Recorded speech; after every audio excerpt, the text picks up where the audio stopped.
Mitchell Shire's released this book on volunteers, and I think it's a great way to recognise that we do actually have a really good volunteer base in this community, starting from the Mitchell Shire Youth Council, who's got teenagers on it, all the way up to the Celtic Festival, the Miniature Railway. You, Julian, you do the Learning to Drive, the LTP program, the Mitchell Shire Suicide Network Prevention group of committees that I was recently part of. Cynthia's with radio. Community radio. Keep community radio. I'm with radio. Yes, we're all with radio. I have an artist-run space in Wallen. That sounds interesting.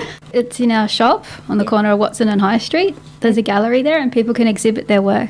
Okay, so we're all doing some voluntary work because, well, there's a quote in here from Heather Dunn, and she says she just got to a stage where she felt like she wanted to give back to the community. And I think that that's pretty much the reason why a lot of people do it. Would we be right? If you have the time to give, it's good. You learn a lot along the way, so it helps you grow as a person. You meet people who you would not ordinarily meet in your life, and I think that is what enriches your life. And so people from all walks of life, you've got to give them time. Like, I think when you're working in Melbourne, you're only meeting and come across, depending on what job you do, one set of people. And so you're only in that one part of the world, whereas I think in volunteer land, you just end up meeting everyone. Yeah.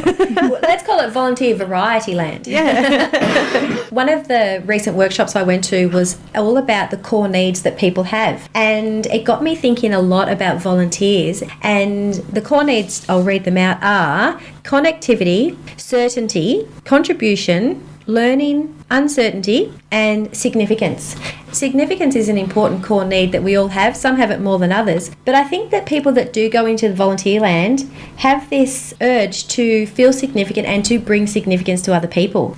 So say it's Meals on Wheels. We acknowledge that there are elderly people in their homes who can't get out for a hot meal. So we want to go to them, Meals on Wheels volunteers, and bring and include them in our world. You know, and that's where volunteering is just such a wonderful thing. And this book's got loads of recognising the volunteers, but I wanted to stick with Meals on Wheels in a way because it takes us back to our mindful chat about food, and it can draw a picture for us about how volunteering, if it's not done right, it can have effects like these people are not going to get their food. So at the top of this volunteer network is Mitchell Shire, recruiting the volunteers. They have to do a police check, all these things. And then these volunteers go out and meet the people that are getting Meals on Wheels. And this is where we were talking between the break, Cynthia, about how can we make sure that these volunteers are the best people to do the job. They've put their hand up to say, yes, I want to do it, and they deserve recognition for doing it. I feel like I'm on shaky ground here. I say this because, and not Meals on Wheels, I used to coordinate it when I worked at Strathbogie Shire, the volunteers, but I've never gone into people's houses to do it. But when a volunteer is a volunteer and they stick their hand up, they deserve the significance. But what if their volunteer contribution is having a negative effect on the people that they're around? And that's a hard one to deal with, isn't it? Because you can't really fire a volunteer. Yeah. And that's the hard part, because volunteers are relied on for so much of what makes our communities function. You do have a job description. You do have KPIs that you have to meet because you're dealing with other people's lives as well. So, you know, it comes down to someone who's really good in that job and knowing how to deal with all different types of people. And that's probably one of the biggest challenges in life, is to be a good people manager. That's the hardest job I think you could possibly have. I agree. Yeah, it's not easy to deal with all different kinds of personalities. There's a friend of mine who is a palliative care nurse. That's a really difficult place to be. That's a very emotional place to be, yep. And she's just the most brilliant person in that job. She just has that attention and that holding space for people to just be there without judging, without trying to help them, but just to be there is really difficult as well. And she knows she's the perfect person for that role. And I think when you find that perfect role that fits your personality and can help people,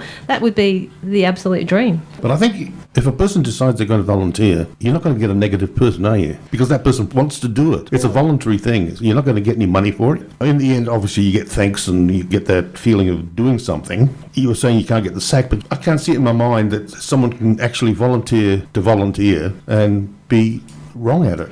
Well, You know what I mean? Yeah, I've been pondering this a lot, and I think it comes down to our personal standards. So Cynthia's got this person who's fantastic at her palliative care capabilities, holding space and so forth for people. She would be the perfect person to teach new volunteers how to do that. But let's not stress her out and lose her. How do we sustain this wonderful volunteer so that she can be a benefit to everybody in a palliative care situation? Because volunteers can get burnt out just like in any other occupation. Yeah, I agree. Yeah, and they can sometimes be burnt out by other volunteers. When I was talking about people coming to voluntary jobs for significance purposes, I'm talking about them coming with their own agenda and burning each other out. So the voluntary experience becomes all about people management instead of an actual outcome. You see lots of voluntary groups not get anywhere. Disintegrate. Because it's just been so time consuming on the verbal scale. Whereas your job, fantastic. Get in the car, you've got an actual outcome that you can hold in your hand, that you can say, oh, driving fantastic. Last time she hit that pothole, you can count it. Surely there would be people that you just go, there's a personality clash.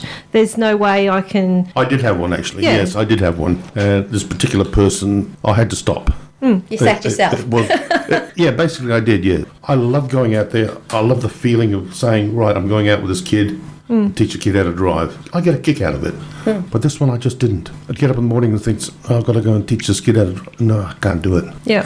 And that was probably good for both of you because that kid might also not have that connection, but the next person could have had a better connection. And, we're all different people for a good reason. So. Yeah. And I have really, really, really been pondering this ever since I went to the workshop. And one of the thoughts that came to me today was that it is okay to let relationships go, because if it's not sustainable to your well-being, if it's not sustainable to your time frame of what you've got to get done during your day, because you're spending so much time pondering this, I'm not looking forward to my next voluntary meeting with this group because I don't feel like we're going anywhere, or whatever it is a sustainable thing for you to do for your well-being, to say, I have to let this go. I quite agree with you. Yeah, I quite Volunteer agree with you. burnout happens that way. I think some people might feel that there isn't anyone else who will pick up the mantle if I leave, so I'll have to keep pushing and taking on this role, and everyone is replaceable. Yes. Like it or not, there will be someone else. It gives the opportunity for someone else to come out and shine. I heard on the radio the other day that if we can get our kids to really find their niche in what they like to do as a young person, and they get addicted to loving to do that, and every day they get up and they're like, oh good, I'm going to work today,